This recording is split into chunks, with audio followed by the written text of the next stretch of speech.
Écoute, j'ai rarement eu une personne âgée qui est partie en déambulateur en claquant la porte. Je trouve ça déplorable de pas laisser les artistes faire ce qu'ils ont à faire.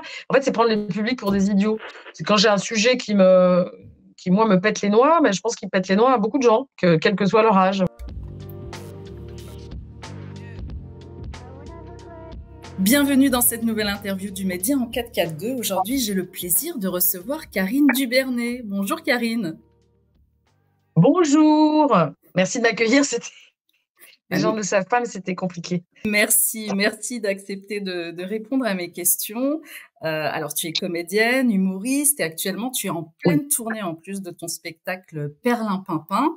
Donc, c'est dire que tu es très occupée. Alors, moi, j'ai eu la chance de venir te voir ce week-end. Donc, 2 jours après, là, on enregistre cet entretien. Et j'ai retrouvé cette même énergie que tu dégages sur Rire et Chanson, dans la revue de presse de Paris Première. Cet humour aussi incisif, une vraie prise de risque, parce qu'en réalité, t'es une vraie complotiste. Alors à ce titre, je tiens à te souhaiter la bienvenue dans la famille des conspirationnistes, vraiment. Eh ben, on est de plus en plus nombreux, je pense. Visiblement. En tout cas, dans ce spectacle, on retrouve plusieurs thèmes, la politique, le Covid, le wokisme, un petit clin d'œil aussi aux journalistes. Alors, est-ce que tout ce petit monde, c'est ta véritable source d'inspiration ?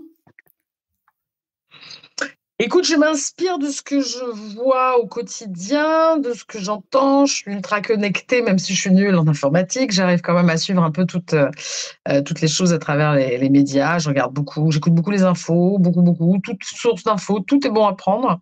Donc oui, je parle de ce que je vois et voilà. Donc et en fait, j'entends aussi ce qui se dit dans les cafés. Je traîne beaucoup dans les cafés. Donc moi, je me fais juste le relais d'une voix populaire. Voilà, parce que moi, c'est un mot que j'adore, populaire. Voilà. Donc je suis vraiment voilà, je suis dans le centre névralgique de Paris en plus, je vis en plein centre de Paris. Donc voilà, j'entends quand il y a un truc qui se passe à la télé à Paris, en fait je le vis puisque j'entends les sirènes, les trucs. Donc non, mais c'est en temps réel, ouais. Donc je m'inspire un peu de ce que je vois et de le monde dans lequel je vis. Est-ce que tu te sens libre justement de t'exprimer de la manière dont tu as envie, de parler de tous les sujets? Est-ce que tu penses qu'il y a encore une liberté d'expression en tant qu'humoriste et puis même par rapport aux collaborations que tu peux avoir avec Paris Première, avec Rire et Chanson? J'ai la chance, comme tu viens de les citer, de travailler avec deux médias qui me laissent carte blanche. Vraiment, personne ne m'a jamais empêché de parler de quelque sujet que ce soit n'est intervenu sur le ton employé, jamais. Que ce soit Paris Première ou que ce soit Rire et Chanson, vraiment. Donc vraiment, je leur en suis très reconnaissante. C'est que voilà, mes interlocuteurs sont toujours m'ont laissé une totale liberté. Voilà, la limite, c'est la diffamation, parce qu'évidemment, on sait que légalement, faire attention et qu'après, tu te retrouves un peu tout seul face à ça. Mais comme je sais pas mon ton, j'utilise pas je restais toujours sur le ton de l'humour et du clown, comme tu l'as si bien vu dans mon spectacle. Donc non, j'ai pas de limite. Mes limites, ce sont celles que moi je m'impose, savoir, j'essaie de rester dans l'humour. Voilà, essayer d'être drôle plutôt que voilà, je suis pas là pour faire un pamphlet, je suis là pour rester drôle. Voilà. Même sur des sujets graves, je veux dire. Est-ce que tu t'auto-censures? Est-ce qu'il y a des choses des sujets, par exemple, où tu te refuses d'aborder? Il y a des choses qui me font moins rire que d'autres. Il y a des choses qui me font beaucoup moins rire que d'autres, où j'ai du mal à trouver l'angle humoristique. Tu vois, la pédophilie, c'est difficile. Moi, c'est un sujet il y en a qui rient de ça, et vraiment, moi, j'ai pas de jugement, mais je trouve ça délicat. En fait, moi, j'essaie de ne pas faire de peine. Et je me mets toujours à la place des gens qui vont recevoir la vanne ou la punchline, tu vois, à travers l'écran, à travers la radio. Je me dis, j'essaie, voilà, faut que même si on est dans un moment douloureux, il faut que ça fasse rire. Donc, le temps, je pense aussi, le temps est important. Peut-être on peut faire rire au bout d'un certain temps. Quand c'est trop tôt, vaut mieux attendre un peu, tu vois, parce que c'est trop douloureux encore. Les cicatrices sont pas encore bien refermé sur certaines choses, j'entends, sur certains sujets sociétaux très, très douloureux, tu vois? Donc voilà, j'essaie de pas faire de mal. Est-ce que tu as déjà été, victime de censure dans ton métier? Alors oui, tout à fait, alors une censure, pas dramatique, mais sur les réseaux sociaux. Quand je me suis amusée avec, sous la période pendant la période covid, quand je me suis amusée à parler des vaccins, à m'amuser avec des télétoubibs, hein, comme on les cite, comme on en parle, tu vois? C'est les complotistes disent ça, on aime bien dire télétoubibs, mais enfin, les médecins de plateau, quoi. Donc, quand je me suis amusée à parler de ce thème-là, du Covid et plus précisément du vaccin, m'amuser avec tout ça, j'ai eu mon canal sur Facebook qui s'est arrêté pendant quelques jours. Voilà, j'étais punie, Mmh. j'étais Mmh. vilaine. Mmh. Voilà, mais c'est rien de bien grave, rien de bien grave. Oui, parce que finalement, dans le monde de l'humour, vous n'êtes pas très nombreux à prendre des risques, à clamer un peu tout haut ce que nous, le peuple, on pense tout bas, si je peux me permettre. Et bah, nous, tu vois, par exemple, il y a, je sais pas si tu connais Docteur Al West. C'est un Oui, humoriste. Tu le connais? c'est très drôle. Eh ben Je le lui, connais pas, bah, moi, j'ai eu le plaisir de, de, j'ai de le regardé voir sur quelques scène vidéos, et c'est trop drôle. je l'ai reçu aussi en studio. Et c'est vrai que lui, il a D'accord. été quand même victime de censure à la fois sur YouTube, mais Bah oui. aussi par rapport à sa location de salle où il a eu énormément Ah de bon? mal à D'accord. trouver, oui, des salles qui pouvaient l'accueillir. Et puis quand certains l'acceptaient, bah, il mettait pas forcément son affiche, tu vois, à l'extérieur pour faire de la Ah, d'accord. promotion. Est-ce que toi, tu comprends ce genre d'action? Alors, non seulement je trouve ça déplorable de pas, laisser, les artistes, faire ce qu'ils ont à faire. En fait, c'est prendre le public pour des idiots. C'est-à-dire qu'après pas en censurant un artiste qu'on l'empêchera de s'exprimer. Au contraire, on va faire que tu vois? C'est un mauvais calcul.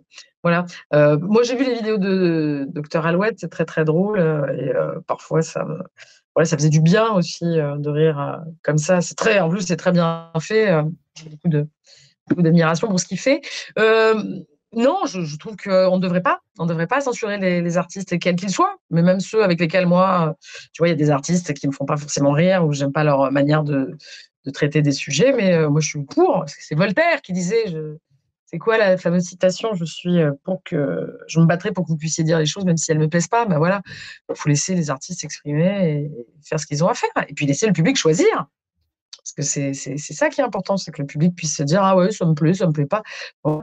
Puis alors moi, par rapport à mes camarades, vraiment, je j'ai aucun jugement par rapport à ça. Je pense que chacun est à sa place.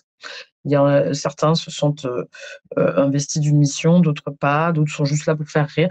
Puis on a chacun nos sujets, et puis il y a tellement de sujets, moi, il y a des sujets que j'aborde pas parce que je laisse ça à d'autres, parce que je ne connais pas, plus que ça, tu vois? Je suis pas douée, comme tu peux le voir en informatique, je j'arriverai pas à faire rire là-dessus, je suis trop une nuante, tu vois? Mais la Quoique, physique quantique, c'est pas mon truc, mais bon, tu vois? Bon, voilà. quoique, ça pourrait arriver, Ouais, quoique. ouais, ouais, déjà, j'ai un petit début d'anévrisme avec la recherche comment faire marcher ma caméra sur mon ordi, parce que ça va être dur. En tout cas, en Voilà. parlant de public, moi, j'ai pu le constater. Alors, je sais pas si c'était le cas chaque jour où tu joues, mais en tout cas, ton public était très hétéroclite. C'est-à-dire, on avait à la fois des gens qui avaient plus de 60 ans, et ça m'a beaucoup étonnée. On en parlera. Et puis, Oui, des gens qui ont une bien sûr. vingtaine d'années, des trentenaires, des quarantenaires. Voilà, tu touches un peu tout le monde. C'est quoi ta recette? Et ben tant mieux. Bah, ma recette, tu l'as dit, c'est que moi, comme je te dis, je suis, le porte-voix de tout le monde. Moi, je suis quelqu'un de normal, enfin, si tant est qu'on soit normaux, mais d'assez, je suis madame tout le monde. Je vais faire mes courses au supermarché, je prends les transports en commun, et voilà. Donc je suis vraiment c'est quand j'ai un sujet qui moi me pète les noix, mais je pense qu'il pète les noix à beaucoup de gens, quel que soit leur âge, voilà, parce que je suis concernée par les choses qui nous concernent tous. Les gens, voilà, je me lève quand je vais travailler le matin à 6 heures à la radio, je prends le métro avec les gens qui vont travailler aussi, au bureau, et voilà. Je pense que certains de nos politiques n'ont pas connaissance de cette Cette partie-là du monde, réalité? tu vois? Voilà. Mmh. Ouais, de cette réalité-là. Donc, moi, je suis dans la réalité, voilà, c'est ça. Je pense que c'est parce que je partage la réalité de tout le monde que les gens se reconnaissent et je suis très contente d'avoir un public hétéroclite parce que moi, j'essaie de m'adresser à tout le monde, même si je sais pas de plaire à tout le monde, j'essaie de m'adresser à tout le monde. Après, voilà, ceux qui veulent, ça fera rire et je suis contente de voir, des gens, des jeunes, des très, très jeunes et des très, très âgés et que tout le monde rigole, qu'on rigole ensemble. Le rire, le but du rire déjà, c'est de fédérer, c'est de réunir les gens. Voilà, à la base. Alors c'est vrai que Après, ton discours dans ton spectacle, en tout cas, tu ne mâches pas tes mots, mais c'est ce que tu fais, j'ai envie de dire quotidiennement pour ceux qui te suivent. Et donc c'est vrai que ça peut quand même heurter parce que et notamment peut-être cette part de ton public qui est un peu plus âgé. Alors tu parles aussi des vaccins, comment ils le prennent, oui. comment ils prennent ça? Écoute, j'ai rarement eu, une personne âgée qui est partie en déambulateur en claquant la porte. Non, mais ils sont en fait, déjà je remercie Paris Première parce que ça a ouvert la porte à un public qui ne connaissait pas déjà parce que la télé ça aide à ça, donc c'est bien.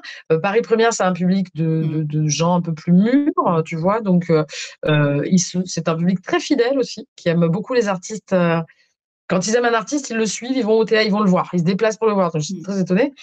Et donc je suis très contente de ça et même s'ils ne sont pas d'accord avec tout ce que je dis, parce que parfois j'en ai fait: «Bon écoutez, vous me faites beaucoup rire sur Paris Première, là c'était très drôle». J'ai bien compris que dans ce que j'ai dit pendant le spectacle, il y avait des choses qui avaient plus ils étaient pas d'accord, mais ils ont cette intelligence de voilà, de respecter, et je trouve ça, très beau. Moi, comme je dis, moi j'aime mon public. Le public qui vient me voir, vraiment je les aime beaucoup. Je trouve ils sont très tolérants, très généreux et il y a ça qui ressort. C'est-à-dire, on a toujours le plaisir après de se parler. Comme tu l'as vu, après, je parle toujours à mon public à la fin du spectacle. Je prends ce temps-là parce que c'est ce moment d'échange aussi qui est important et qui est presque aussi important que ce que je donne pendant 1h30. C'est qu'à la rigueur, comme je dis à la fin, on n'est pas obligé de souscrire à tout ce que j'ai dit pendant le spectacle. C'est important qu'on soit pas d'accord avec ce que j'ai dit, qu'on puisse en débattre. Mais ce qui est génial, c'est qu'à la fin, on repart tous en se claquant la bise, en se disant: «Bon allez, qu'est-ce que je suis pas d'accord, ça quand vous allez loin quand même» et j'adore ce genre de parce que j'ai l'impression que c'est de moins en moins possible. Aujourd'hui, il faut être d'accord avec tout et il faut pas sortir tu vois, Hop, des rails. hop, Ben non, hop, moi je suis hop, contente hop, s'il y a des gens hop. qui sont pas d'accord avec ce que je dis ou qui peuvent être un peu oh c'est trop loin, mais j'aime bien. C'est une offense bienveillante. Tu l'as dit justement, tu accordes toujours un petit temps d'échange à la fin, et j'ai assisté à ça. Tu es revenu sur scène après le spectacle, t'as pris un peu la température du public. Tu demandes même, enfin, tu interagis d'ailleurs au cours de ton spectacle, interagis beaucoup avec le public, hein, parce que tu les tacles un peu, tu leur poses des Oui. questions. Voilà, c'est très bon enfant. Puis à la fin, t'es allé attendre chacun d'entre nous pour soit une photo, un petit moment d'échange, de partage. T'es attaché à ces petits moments-là, à ces instants précieux? Oui. Absolument, parce que pour moi, le théâtre, parce que moi je suis une comédienne, à la base j'ai voulu faire ce métier qui à la base est une passion plus qu'un métier, c'est une manière de vivre. Parce que justement pour moi, je te disais tout à l'heure, le théâtre, c'est quelque chose qui réunit les gens. Il y a une forme de voilà, on rentre en symbiose pendant 1h30, 2 heures, et c'est important. Et je trouve qu'on peut prolonger ça après. Là, c'est un peu brutal de faire voilà, rideau, merci, salut, au revoir. Et c'est terminé, on se voit plus. Donc, même moi, pour moi, j'ai besoin voilà, de les accompagner vers la sortie. On se dit au revoir, on se dit salut, merci, c'est cool, on a passé un moment. Après, évidemment, tu peux pas passer 1 heure avec chaque personne et en entretien one-to-one avec 100, 200, 300, plus personnes. Mais ceux qui ont envie, puis en plus, c'est pas obligatoire, mais ceux qui ont envie, on peut partager un petit temps comme ça pour échanger parce que voilà, c'est l'humain. Moi, ce qui m'intéresse dans le théâtre, c'est l'humain. Voilà. Est-ce que tu as un petit moment, enfin une petite anecdote peut-être à nous partager avec le public ou peut-être un fan, je sais pas. Est-ce que tu voudrais nous partager ça? J'en ai écoute, j'ai pas j'ai tellement de choses, parce qu'à chaque fois, je te dis, chaque représentation, je le fais, donc c'est maintenant, c'est des centaines et des centaines de personnes, que je croise. Alors, tantôt, on m'offre, tu vois, des chocolats, tantôt du vin, tantôt des petits tu vois, j'ai, cet auteur qui m'a offert sa bande dessinée d'ailleurs, que j'obtiens, j'en profite pour faire de la pub. Tu vois, parce que c'est les ornithotrinques et ça parle de la pandémie vue par les ornithorynques. Et c'est Dubatov et Mielou qui ont publié ça. C'est très drôle, c'est très bien dessiné. Tu vois, c'est des petits ornithorynques qui racontent toute leur galère pendant la période Covid. Ils trouvent pas d'éditeur, ils galèrent, mais tu peux le commander dans toutes les bonnes librairies. Tu peux le commander, demander qu'ils le commandent et plus il y a de gens commanderont ce livre et puis voilà. Donc ça peut être plein de choses. J'ai des gens qui me proposent des massages. Donc, une fois, je me suis fait masser. Non, mais en fait, je sais pas, il y a un truc très humain qui se passe grâce à ce spectacle. C'était pas le cas avant parce que j'avais pas mis en place ça, ce protocole. Et depuis que j'ai fait ça avec Perlin Pimpin, j'ai décidé de le faire après chaque spectacle parce que je fais du théâtre aussi. Et bah, tu sais quoi, ça remet le rôle du théâtre à sa place. C'est-à-dire, c'est pas juste venir, c'est faire le clown aussi, faire passer un bon moment, mais c'est aussi partager un petit moment d'humanité avec les autres. Voilà. Et justement, toi qui fais ce métier depuis plus de 20 ans maintenant, quelle évolution Ouais. tu constates du métier? Qu'est-ce que tu peux en dire? Je peux en dire que moi, j'ai toujours autant de plaisir à le faire, si ce n'est plus, parce que maintenant, j'assume d'être de trucs que je suis. Avant, je me cachais beaucoup. Maintenant, je me cache plus. Voilà, je suis ce que je suis. J'ai mon caractère, mon physique. Voilà, j'assume d'être comme je suis. Donc, je suis très contente de le faire. Au niveau du métier, je pense que c'est un métier. Il ne faut pas faire ce métier pour gagner de l'argent. Faire autre chose. Pour gagner de l'argent, faire autre chose. Parce que sinon, en plus, on ne le fait pas pour les bonnes raisons et c'est dommage. Mais je crois que c'est un métier qui ne mourra, enfin, le théâtre ne mourra jamais. Il existe depuis la nuit des temps, je pense, depuis que l'homme est en mesure de parler, on se raconte des histoires et que ça continuera et ça me rassure. J'ai eu peur pendant le Covid parce qu'il y a eu une période où tu sais, on a eu cette fabuleuse idée, cette riche idée de faire du théâtre filmé. Tu sais, en simultané, il y avait cette espèce de truc, je ne sais plus comment ils appelaient ça, et c'était affreux. Je crois que j'ai même essayé de le faire et que c'était un flop absolu, et que le plaisir, c'est pas ça. Le théâtre est fait pour être partagé, il est fait pour être éphémère. Tu vois, une représentation, c'est une représentation, ce sera jamais la même. Et c'est ça qui est génial. C'est vraiment, on me dit, mais comment vous arrivez à faire toujours la même chose? C'est jamais la même chose. Voilà, c'est jamais la même chose. C'est toujours chaque représentation est unique. Le public, la rencontre avec le public est unique et voilà. Et moi-même, je suis pas la même personne quand je monte sur scène. Je suis pas dans le même état. Donc voilà. Donc le métier, c'est un beau métier. Il faut le faire comme moi, je le fais comme une artisane. Tu vois, je le fais comme ça. Et après, il y en a d'autres. Ils le font de manière plus on va dire plus industrielle, mais chacun sa méthode, tu sais, voilà. Ce qui est bien, c'est que les réseaux sociaux, même si ça peut être négatif parfois, c'est très positif aussi. Moi, ça me permet de toucher un public que j'aurais jamais touché avant, grâce aux vidéos, grâce aux réseaux sociaux. J'ai pu me faire connaître pendant le Covid grâce à mes petites vidéos aussi, tu vois. Donc, je trouve que c'est bien, c'est plutôt pas mal.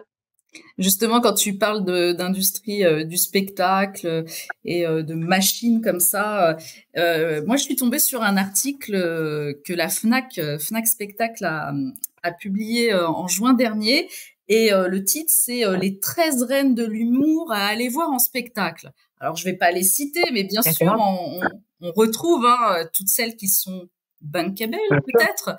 Est-ce que quelque part ça t'attriste de pas figurer parmi ces 13 femmes qui sont Non, pas du tout, mais parce que ça fait partie du jeu. Faut faire, voilà, non, non. Et puis, je dis pas que j'ai pas du tout envie d'en faire partie. Si un jour, si je suis citée, qu'on dit Karine Dubernet, c'est la number two, la number one, je serais ravie, j'adore.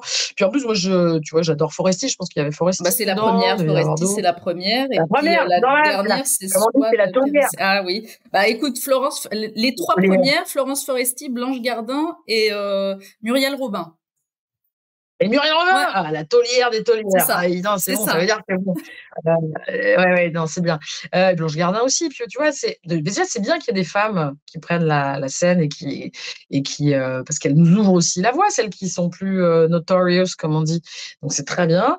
Et pour moi, vraiment, je pense qu'il y a de la place pour tout le monde. Et après, comme je te dis, il y a les artisans, il y a les machines de guerre.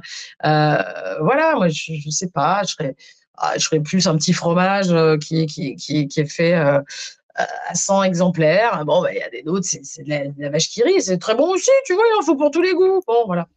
C'est tout. Donc non, j'ai pas de jalousie particulière. Et puis si demain je fais partie du top 13, tant mieux pour moi, je serais devenue une vache qui rit. C'est ce qu'on te souhaite. Non, mais c'est bien. Voilà, mais tant mieux, voilà. Il en faut pour tous les goûts, et c'est bien. Et tant mieux si les nanas, ça leur permet de bosser, de faire du cinoche, tout ça. On a tous envie aussi de réussir à un haut niveau. Après, je te dis, voilà, moi, je mets peut-être pas en place ce qu'il faut et ça me va. Est-ce qu'il y a des artistes ou des humoristes qui t'ont influencé dans ta carrière? Alors moi, mes influences, c'était la télé, parce que moi je suis issue d'un milieu très populaire où on n'avait pas trop les moyens d'aller, de faire de grandes sorties, théâtrales, tout ça quand j'étais petite.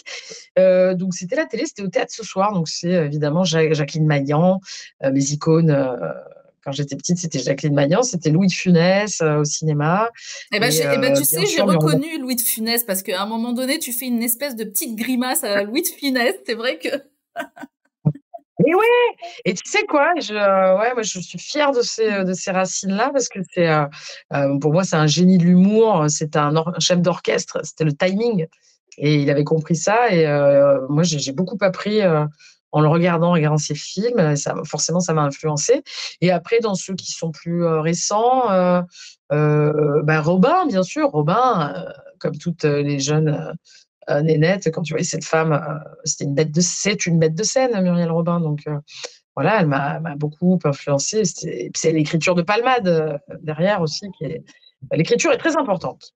D'abord, un bon humoriste, c'est aussi un humoriste qui a un bon texte. ce que tu es, toi, tu écris. J'essaie, je travaille. Ouais, j'écris, je coécris avec.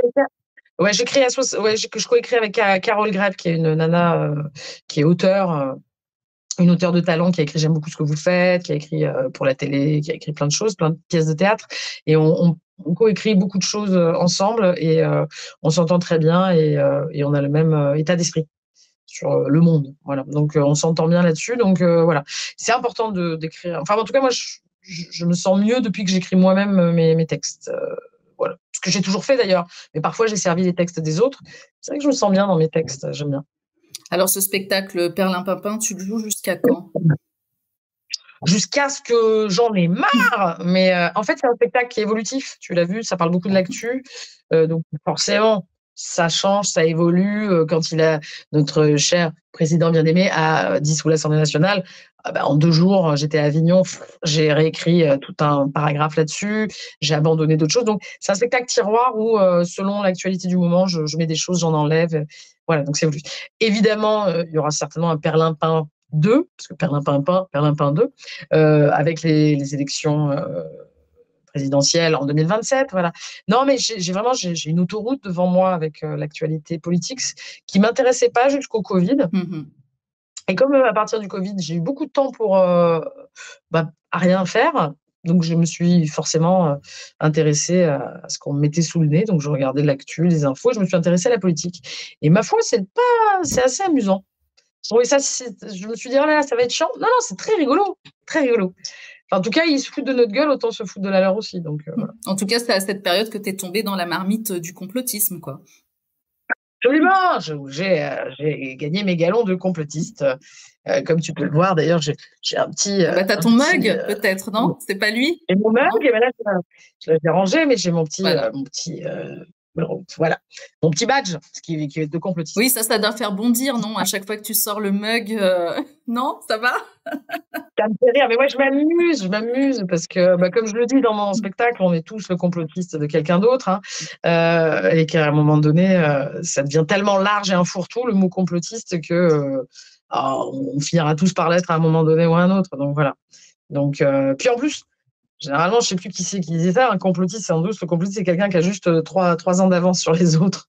Donc attends. Voilà. On est tous précurseurs alors, en tout cas. Oui, Visiblement. sans doute.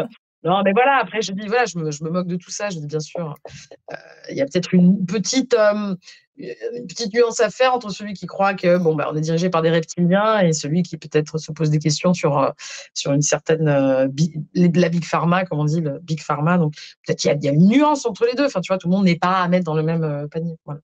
Même si j'aime beaucoup Francis Lalanne. Enfin, non, je plaisante, le pauvre Francis.